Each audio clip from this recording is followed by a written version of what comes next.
Hayırlı gün dostlar. Bu videoda Türk jastlarına Kazakistan turalı suraklar koyduk. Olar biz turalı ne bilirken körek. Kazakistan jaylı ne bilesiniz? Hiçbir şey bilmiyorum gerçekten. İsmim Ali, ben Kazakistan'dan Şımkent kalasından olamın. Bizde 1944 yılı Kafkasya'dan sürgün edildi, yani daha doğrusu. Şu an Kazakçası hatırlayamadım. Kazakistan'a doğduk, büyüdük. Aslında vatanımız hem orası hem burası. İki yerde vatanımız sayılır. Orası Atayurt, burası Anayurt gibi hissediyoruz. Kazakistan gerçekten Altıordu Devleti'nin devamı niteliğindedir. Sovyetlerin yıkılmasından önce Stalin döneminde bayağı Türk toplulukları ve Türk aileleri parçalanmıştır yani. Gözlerinin çekik olduklarını.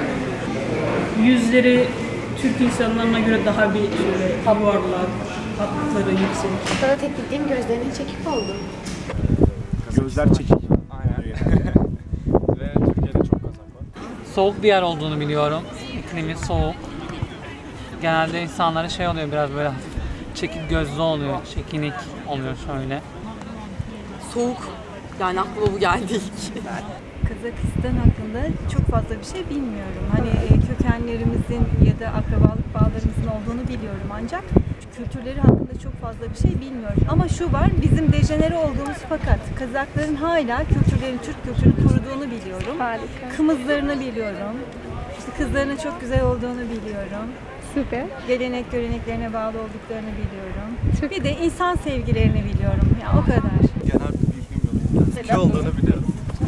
Kazakistan at eti yiyorlar diye biliyorum. Bildiğim tek şey. Kazakistan hakkında Türk olduklarını biliyorum. Türk kökenli olduklarını. Coğrafyası bozkır olduğunu biliyorum. Çok büyük yüz ölçümü olduğunu biliyorum. İnsanların sıcakkanlı. Orta Asya'da olduğunu biliyoruz. Zaten hepimiz biliyoruz. Bunu bilmeyen yoktur herhalde. Bayrağını biliyorum. İşte üstünde o top şeyi, voleybol topuydu sanırım. Mavi turkuaz öyle bir şeydi. Bir fikrim yok. Bir tek Orta Asya'da olduğunu, işte Türk kökenli olduklarını falan biliyorum. Kazakistan kaç yerde ornalasın? Ve Orta Doğu tarafında bildiğim kadarıyla. Kazakistan haritada Hazar Gölü'nün doğusunda, Rusya'nın güneyinde, yanlarında işte diğer Kırgızistan falan var. Kazakistan, Türkmenistan, Türkiye'nin Suriye, Irak. Asla bilmiyorum. Bilmiyorsun. Üstümüzde. Rusya'ya yakın bir ülke. Bilmiyorum konum olarak nerede olduğunu. Orta Asya'da ve Rusya'dan bağımsızlığını 89-90 yıllarında falan kazandığını biliyorum. Özgür bir ülke yani. Orta Asya'da. Orta Asya'da. Orta Asya'da. Yani Türkiye'nin Aynen. doğusunda. Kazakistan'ın elbası kim bilesiz mi? Nursultan Nazarbayev. Hiçbir fikrim yok. Bilmiyorum. Ama bunlara gidince hepsine bakacağım. Gerçekten bakacağım. Bilmiyorum. Hiçbir fikrim yok.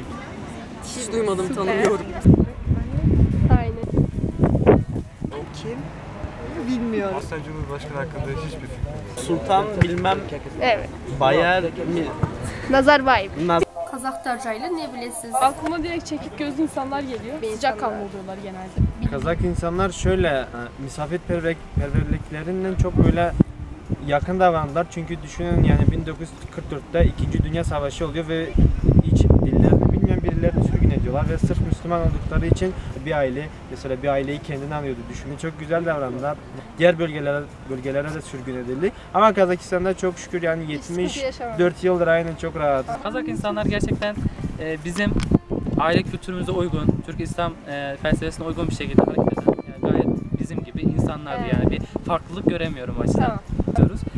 Sizler ayrı bir ülke gibi değil, bizim ata yurdumuz olan öz kardeş bağlarımız gibisiniz. Mesela biz sizdeniz deriz, mesela bir soydaşlık bağımız vardır. Yok biz Türklerden değiliz, biz sadece Kazakız derseniz biz kırılmış hissederiz.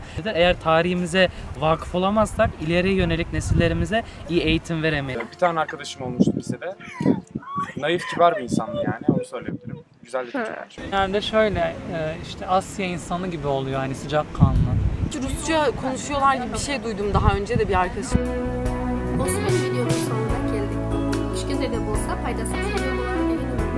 Eğer video olsa like basın ve şenede kanalda жақсы күндерде көріскенше.